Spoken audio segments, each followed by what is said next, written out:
you mentioned in one of your last talks that petroleum wasn't what we thought it was, that it wasn't a fossil fuel, that it didn't come from fossil animals. Yeah. Is it just a mineral? Is it a mineral like any other mineral? Is that how it, what would you say? What's the origin of You see, petroleum? when they first found petroleum, because they were beginning to make motors and needed on axles of wheels on railroad trains and all that sort of thing, and remember, trains started in the beginning of the 19th century, then oil went from just a lubricant to a fuel, and it made it valuable. And Rockefeller happened to be the smartest man in the business at the time, but he made most of his money, or much of it, off the transport of the petroleum as well as selling it. But one thing they realized was, because oil is putting a price on oil is like putting a price on a pail of water. You know, no initial cost. It's in the ground, and in those days they were, some of it almost what you'd call surface mining the oil. They didn't go down deep. So in order to get the price up, they hit on the idea that they would have to make it appear to be scarce. That after we take the next few barrels out, we're probably going to have to close this well. You know, that kind of thing. But a very fortuitous event. In 1892, there was a convention in Geneva of scientists to determine what organic substances are. Well, the definition of organic is a substance with hydrogen, oxygen, and carbon. And so it's usually a living substance, a tree.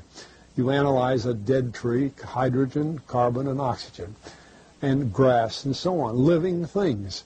Animals, we are hydrogen, oxygen, and carbon. So at this Geneva Convention, Rockefeller took advantage of sending some scientists over who said, oil, petroleum, is hydrogen, oxygen, and carbon. Therefore, it must be derived from the spoiling, the rotting of formerly living matter. And playing the game properly, when this scientific convention was over, they defined oil as the residue from formerly living matter. Well, that makes it a fossil fuel. I don't know why they decided to use the word fossil, but it says formerly living matter, it's fossil. Well, of course, today, and another thing we should know is that there has never been a fossil, a real fossil, found below 16,000 feet. And you can't argue at 16,000 there's a level line, because someplace the ground sinks and so on. But 16 is what the scientists say, 16,000. We mine oil, or we drill for oil, at 30,000, 33,000, 28,000 every day of the week. So right there we rule it out that it isn't fossil fuel.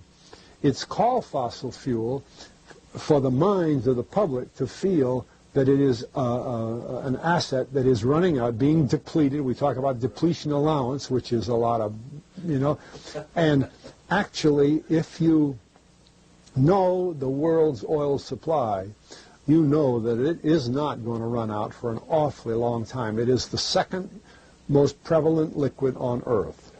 And we haven't begun to dig. Well, with all that background, you see, the people in charge of the petroleum business, for perfectly reasonable business things, like any other man in the business, wants to keep his price as high as he can get away with. And the way to do is just say, well, there's no more. The last barrel is going to cost $1,000, and then it's all done. And they preach that stuff. What bothers me is that in geology books, it's in there. The geologists say it's a fossil fuel.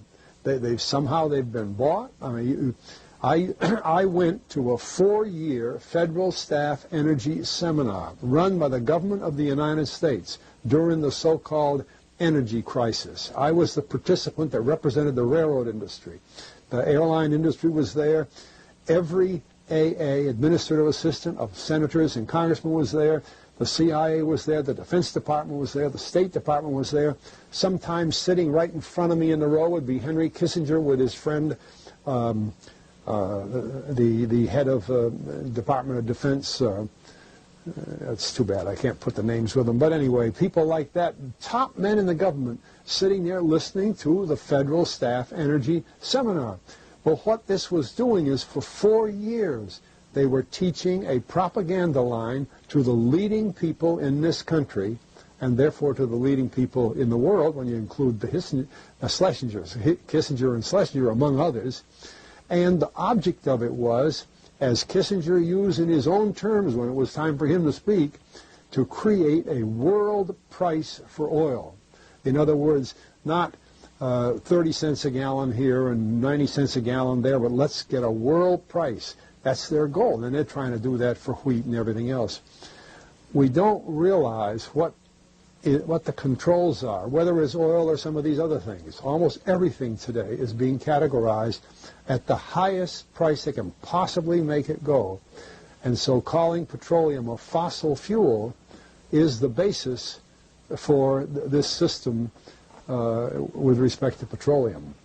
And I don't know if the name Arthur Kantrowitz rings any bell. Arthur Kantrowitz is the head of the Kantrowitz Labs set up by the AVCO company near Boston, scientific laboratories. And a great man in the scientific world. And Kantrowitz and I were sitting at a table at this seminar once, and the table happened to be all young college grad, PhD geologists.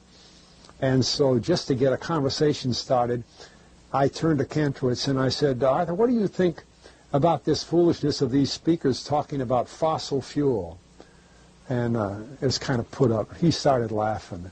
He said, you know, that gets me. He says, I don't have a geology degree, but he had 1,000 other degrees. And he said, I don't understand. He said, you'd think that these heads, these other fellows at the table, we did it on purpose, start listening, you know. And he asked, he said, are you gentlemen? He says, you're here at the meeting. Are you gentlemen by any chance geologists? And one fellow, yes, I am. And the other, yeah.